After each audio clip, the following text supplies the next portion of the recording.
Hey everyone, it's Hungry Cat, and today I'm going to do a retrospective look at the gear I brought on my CDT thru-hike. While most of the gear on that hike worked for me, today I'm going to talk about 12 things that I either changed or got rid of during the course of the hike. If you haven't seen my gear overview video from before I started the hike, be sure and check that out. Also, I'll leave a link in the video description below to my lighter pack gear list so you can see every item that I brought on my CDT thru-hike. With all that said, let's jump right in. The first item I want to talk about was my sleeping pad. Now I started with the Thermarest Neo Air X Lite sleeping pad. I've used the Thermarest Neo Air X Lite on many other hikes, including my AT thru-hike, and I really like that pad. It was kind of old going into this hike. Somewhere in Colorado it just stopped holding air altogether, so I was just waking up on the ground cold, and I couldn't keep it inflated through the night, even waking up a few times to blow it up, so it was completely done, so I had to get another one. Now, because I needed something right away, I was kind of limited by what the local gear shops had. So I ended up buying the Thermarest Uber Light, which is the more expensive, slightly lighter option. Now, for me, this is way too much money to pay for a sleeping pad. I normally would never pay that much. I think it was like $200, but like I said, I was at a local shop and didn't have a lot of options and didn't want to carry something really heavy either. Unfortunately, the Uber Light didn't last that long before it started leaking air, and after a couple of weeks, I was having to wake up and blow it up multiple times to get through the night. Then after that, the baffles actually kind of exploded inside and combined. And so instead of having all of the air pockets individually trapped, they combined into one giant lumpy air pocket. So it almost looked like my air mattress was like a snake that had swallowed a mouse. It just had this giant lump in my back, and it was very awkward to fall asleep that way, but I had to inflate it really high because it was deflating overnight. So I would go to sleep with this giant lump in my back and then wake up to a completely deflated air mattress. Now, I probably should have replaced that one, but I was tired of dealing with it, so I just slept on it the rest of the trip like that. In hindsight, I think for another long hike like this, I'm gonna go back to my old Thermarest full-length foam pad. To me, I think that I can probably get used to having slightly less comfort under my back. I don't really like that pad because when I lose weight, my hip bones tend to poke into the ground. But I think with the frustration I had with the blow-up pads for a longer trip, I'd probably just take that foam pad. I don't really have anything against the Thermarest inflatable pads. I just wish that they would do a better job of holding air. I will note that none of my pads actually were popped by anything. It wasn't like a thorn in the desert. They were just leaking air from around the valve stems, and that's a really difficult area to patch something, especially when you're on trail. It just makes it hard to find and patch a leak properly.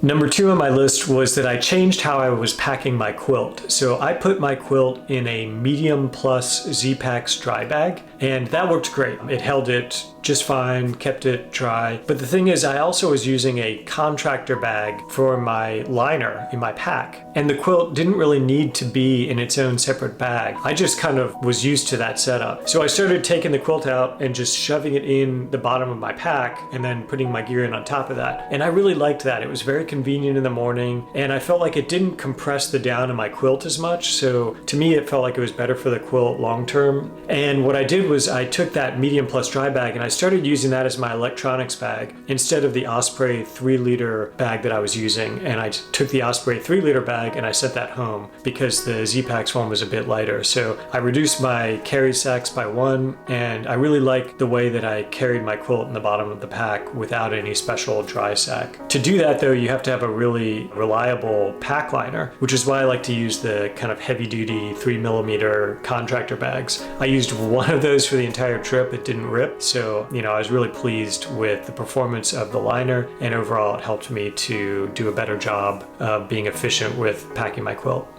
The third thing was my Sea to Summit inflatable pillow. Now, I've been using the Sea to Summit Arrows for a long time, and I actually really like it. It's super comfortable and lightweight. Because mine was so old though, it finally popped and was not a repairable tear, and I just never replaced it. I got rid of it and I got used to sleeping on my clothes bag at night. So my extra clothes, like my puffy jacket and thermal tights, all the stuff that I would wear if it were really cold outside. That was just fine as a pillow. Honestly, I found it comfortable enough and just didn't see the need to replace the inflatable pillow. And therefore, going forward, I think I'm gonna try not to have an inflatable pillow. It's one less thing for me to carry, and if I can sleep comfortably on my clothes bag, I'm good to go. I think the only caveat will be if I do any kind of wintertime hiking where I know that I'm going to be actually sleeping in all of my layers as well. Then I might have to have something else for a pillow, but I could probably make do with something like my pack or something that, gives me just enough to rest my head. So for now and in the near future, I think an inflatable pillow is out. Number 4 is my Z-Packs down hood. While I love that hood, it just was kind of overkill for this trip. I didn't really need it. I had my buff, which I slept with every night to keep my head warm. I also had a wool beanie, so I just never needed the hood, and I eventually sent it home.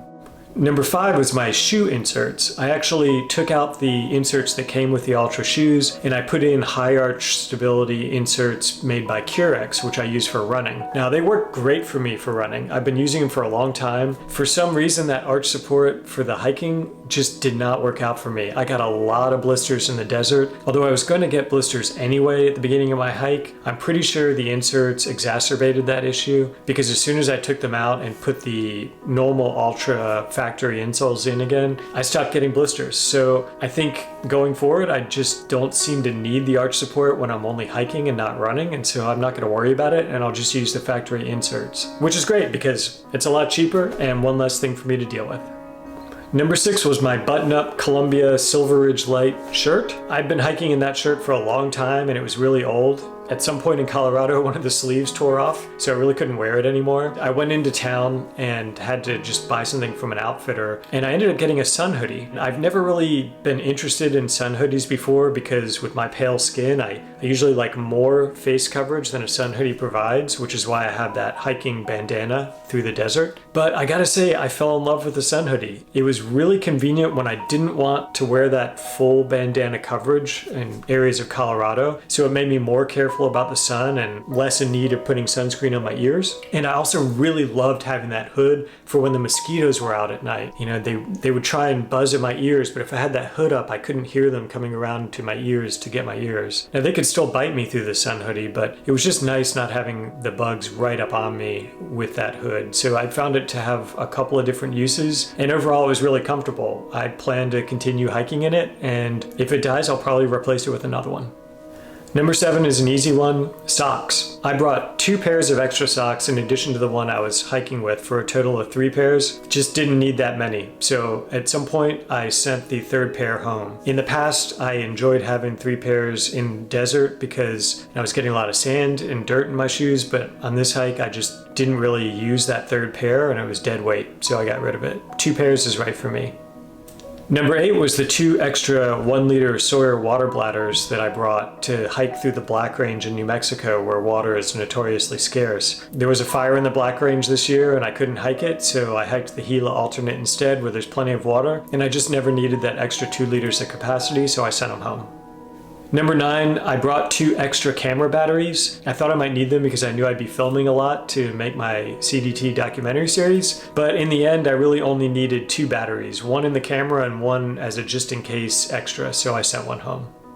On that note, number 10 was my dual battery charger for my camera batteries. I just never really found myself needing to charge both camera batteries at the same time, and I had a cord to charge the battery in my camera itself, so it was just unnecessary to have that external battery charger, and so I got rid of it.